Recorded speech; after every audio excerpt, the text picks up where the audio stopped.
বর্তমানে আমি আছি জলঢাকা নদীর উপরে। এটা জলঢাকা নদীর উপরে একটা ব্রিজ, যেটা টেম্পোরারি তৈরি করা হয় প্রতি বছর।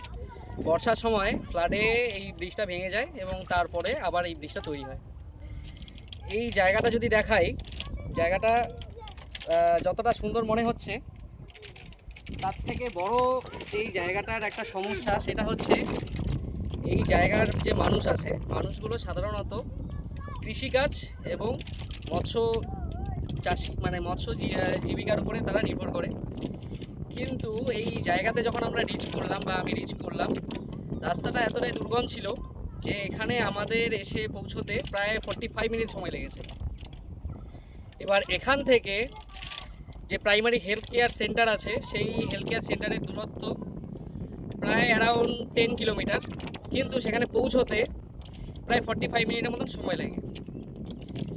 এখানকার রাস্তা সেই অর্থে উন্নত নয়, এখানে সেরকম ট্রান্সপোর্ট ব্যবস্থা নেই।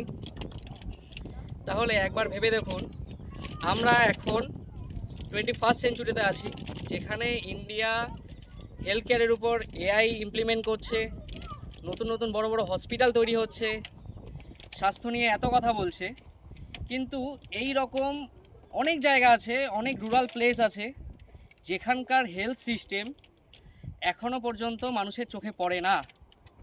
তো একবার ভাবুন যে এখানকার মানুষের যদি কোনো সমস্যা হয়, ইমিডিয়েট কোনো ট্রিটমেন্টের প্রয়োজন হয়, তাদেরকে মিনিমাম 45 মিনিট ট্রাভেল করতে হবে একটা প্রাইমারি হেলথ কেয়ার সেন্টারে পৌঁছানোর জন্য।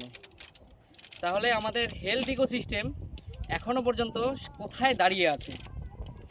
এটাই বলতে চাই যে আমরা ইন্ডিয়াতে যেমন আরবান এরিয়ার যে হেলথ ইকোসিস্টেম, সেটাকে নিয়ে যেমন বাহবা করি, তেমন আমাদের প্রত্যেকের ভাবা উচিত যে আমাদের রুরাল এরিয়াতে হেলথ ইকোসিস্টেমটা কী আছে।